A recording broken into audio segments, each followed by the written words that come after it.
Dajiahao, selamat datang di video pembelajaran bahasa Mandarin bersama Chen Wan Chou.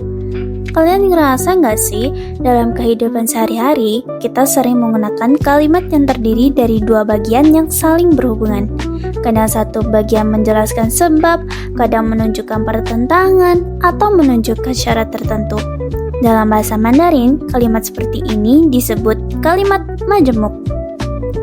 Salah satu jenis kalimat majemuk yang penting untuk dipelajari adalah kalimat majemuk tidak setara atau dalam bahasa Mandarin disebut bianzheng fuzhu. Nah, video kali ini kita akan membahas pengertian bianzheng fuzhu serta beberapa jenis hubungan antar klausa yang sering digunakan.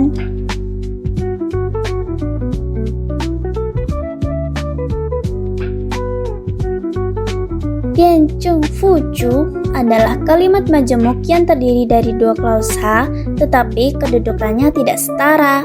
Artinya, satu klausa berfungsi sebagai keterangan atau penjelas, sedangkan klausa lainnya adalah klausa utama yang memuat inti maknanya.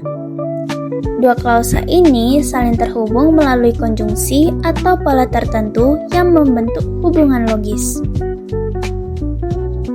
Jadi, berbeda dengan kalimat majemuk setara, pada kalimat ini kedua klausanya memiliki hubungan bergantung, bukan sejajar.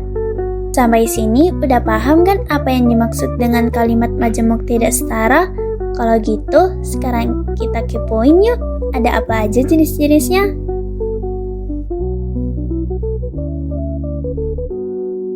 Di dalam kalimat majemuk tidak setara, terdapat beberapa hubungan antar klausa yang sering digunakan dalam bahasa Mandarin. Di sini, saya akan menjelaskan 4 jenis hubungan yang paling umum dan penting. Yang pertama adalah inguo guanxi atau hubungan sebab akibat. Pada hubungan ini, satu klausa menjelaskan penyebab dan klausa lainnya menjelaskan akibatnya. Pola umumnya itu ada 因为什么什么所以什么什么 atau 由于什么什么因此什么什么。Nah, di sini contohnya adalah 因为下雨了，所以我没去学校。Yang artinya adalah karena hujan, maka saya tidak pergi ke sekolah. Di sini 因为下雨了 adalah penyebabnya dan 我没去学校 adalah akibatnya. Hubungan ini sangat sering dipakai, terutama ketika menjelaskan alasan atau perubahan keadaan.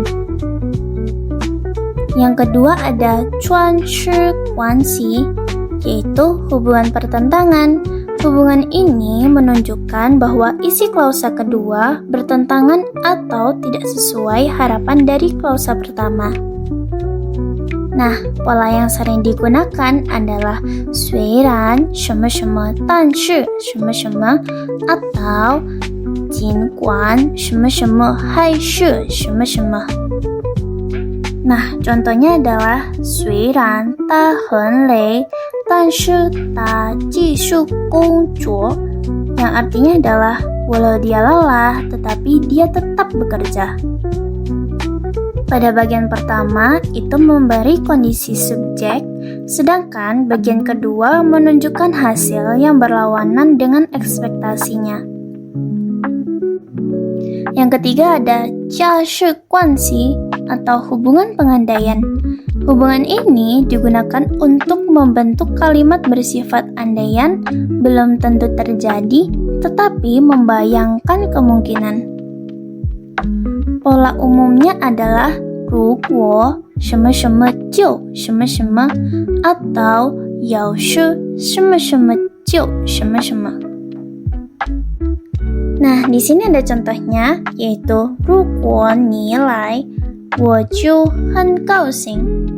Yang artinya adalah kalau kamu datang, saya akan sangat senang.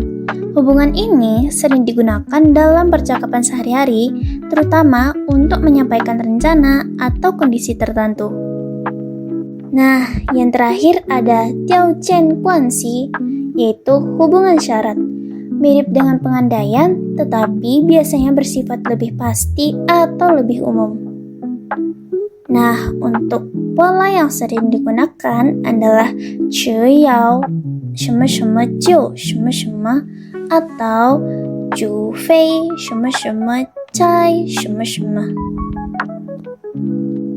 Nah, untuk contohnya ada 只要你努力就会成功 atau artinya adalah asal kamu berusaha, kamu akan berhasil. Nah, di sini klausa pertama menjadi syarat dan klausa kedua adalah hasil yang muncul jika syarat telah terpenuhi. Oke, sampai di sini dulu ya pembahasan materinya. Kita sudah melihat apa itu kalimat majemuk tidak setara dan mengenal beberapa jenis hubungannya. Sekarang, sebelum kita akhiri, yuk kita ringkas lagi poin-poin pentingnya.